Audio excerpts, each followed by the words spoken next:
Is it cold out there? Hello there everyone, my name is Garrett and today I'm going to be taking a look at the beasts of the Mesozoic Pachyrhinosaurus.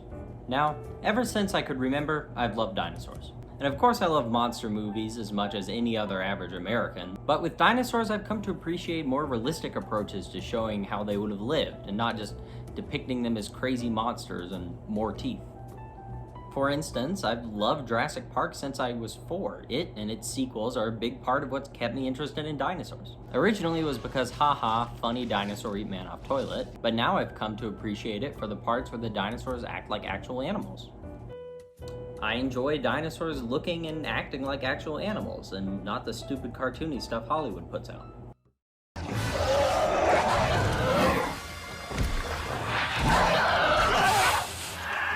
How does it feel to have lived long enough to see all of your favorite franchises go down in flames? Feels great. Not to say I don't love me something fun and goofy like Dino Riders, or even appreciate some of the very wrong but still cool looking designs in Jurassic Park. It's just that I prefer when media has more respect for these creatures. Just gotta get these out. Greatest of all time in dinosaur media, just amazing. And I think that's why the beasts of the Mesozoic line appeal so much to me, because the purpose of the line is to deliver fully articulated, painted, and detailed dinosaurs. Accurate dinosaurs. This line was created by David Silva, an artist who previously worked at McFarlane Toys and NECA, who moved on to create his own company called Creative Beast, where he produced this line of beautiful figures. So far, there have been 2 series in the Beasts of the Mesozoic line, a Raptor series and a Ceratopsian series, with the addition of a Tyrannosaur series coming soon.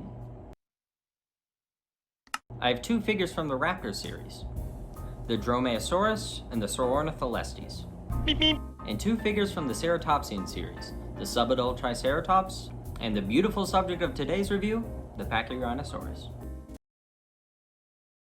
Pachyrhinosaurus was a ceratopsian from the later Cretaceous, living in North America alongside other dinosaurs like Parasaurolophus, Edmontosaurus, Albertosaurus, and Gorgosaurus. The largest species, Pachyrhinosaurus canadensis. The largest species, Pachyrhinosaurus canadensis, was around 20 to 26 feet long, while the other species, Pachyrhinosaurus lacustae and Pachyrhinosaurus paratorum, have been estimated at around 16 to 20 feet. Unlike many other ceratopsians that had prominent horns on their brows or nose, the Pachyrhinosaurus had a large mass called a boss. Okay, that covers that. Now I can list this video as educational. Crap, I needed that. Now on to the actual figure. I don't usually care about boxes that much, but I feel obliged to talk about this one because how fancy and high-end it feels. The box is big and nice, with this beautiful artwork by Paleoart Extraordinaire Raul Ramos, and a checklist on the back showing other figures available in the Wave 2. Included is a collector's card with this awesome illustration again on the front, and some information and facts on the back. There's also a paper telling you how to warm up the tail and attach it, because that's right, the tail comes amputated. It's a really snug fit, so you'll have to use something to warm up the plastic. Even though the instructions say use hot water, I used a hairdryer. Just be careful not to burn it.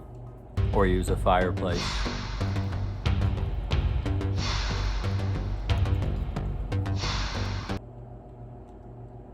And once out of the box, this figure is amazing. It's one of the biggest dinosaur figures I have, Brachiosaur excluded, and it's got a nice heavy weight to it. I love the feeling and the personality of this figure. Depending on how you pose it, it can look aggressive and angry like a dinosaur version of heavy. Or a big, clumsy, peaceful, gentle giant, like a dinosaur version of Bulkhead.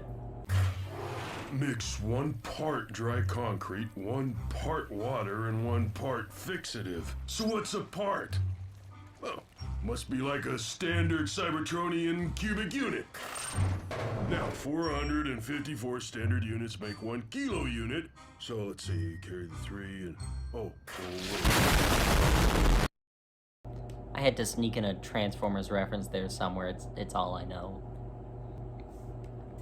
And the posability on this guy is great. Overall, he has 20 points of articulation. Possibly the most posable dinosaur figure I own. Maybe outdanced by the Amber Collection Velociraptor, but not by much.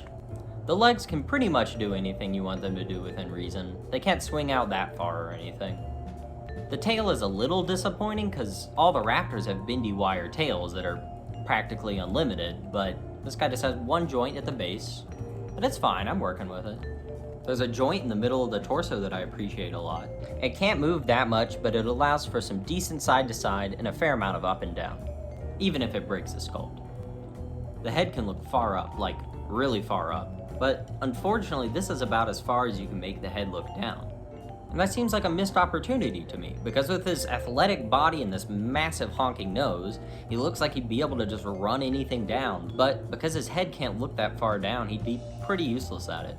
Like, I'm trying, and the farthest his head and neck will move down together is that. And last, you get an articulated jaw and tongue. The tongue is impossible to reach without tweezers, but I appreciate the effort of making it move. That athletic posture I just mentioned has to be one of my favorite things about the figure. I'm so used to seeing dinosaurs, ceratopsians especially, depicted as slow, fat, and sluggish creatures.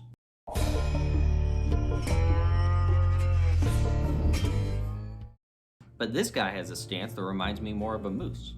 This guy looks like he couldn't move over 2 miles per hour, while this guy looks like he could run through your house. The sculpt is jaw-dropping levels of great. I don't think I have any other figures that can rival the detailing in the beasts of the Mesozoic line.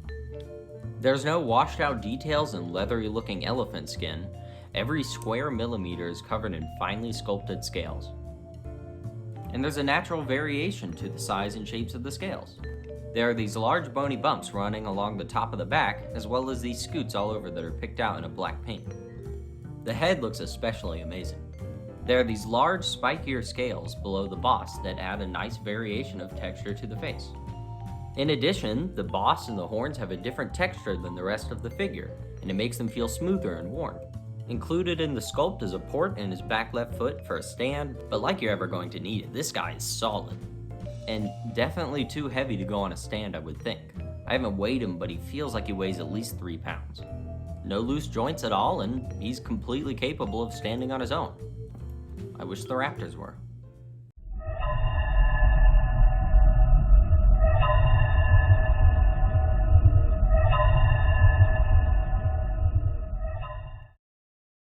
And the thing that really ties this figure together for me is the amazing paint scheme.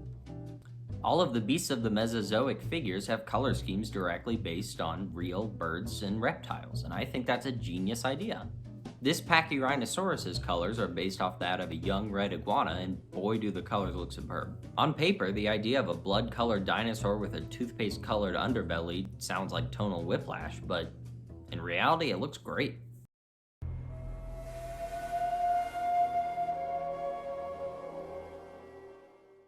And the paint details are through the roof.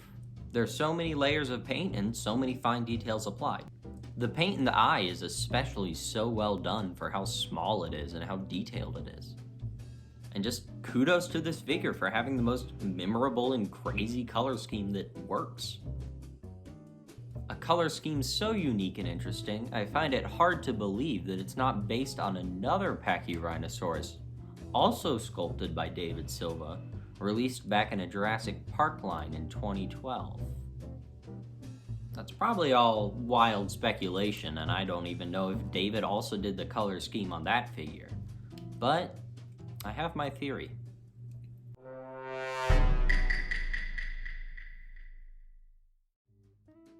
Overall, the Beast of the Mesozoic Pachyrhinosaurus is amazing. It is possibly my favorite figure to take pictures of, so there'll be a quick slideshow at the end. It's just got a presence and a feel that makes me not want to put it down. It's a pure encapsulation of what makes me like dinosaurs. I would strongly recommend this figure to anyone that likes dinosaurs. Heck, I'd recommend it to anybody who likes art and good-looking sculpting. The only holdback is that it is a bit expensive. But there are plenty of smaller figures in the line that are much more affordable. Get one, you will not be disappointed. Now to get every single one of the Tyrannosaurs.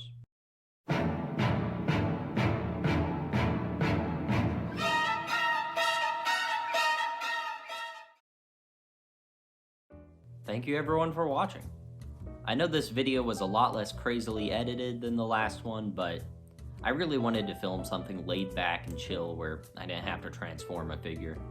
Filming last video, I genuinely had to transform Siege Starscream like 30 times, and, well, you all know how I feel about that. Or if you don't know how I feel about that, go give that video a watch. Other than that, if you've enjoyed this video, a like and a subscribe would be appreciated, and a comment would be awesome. Other than that, I'm out.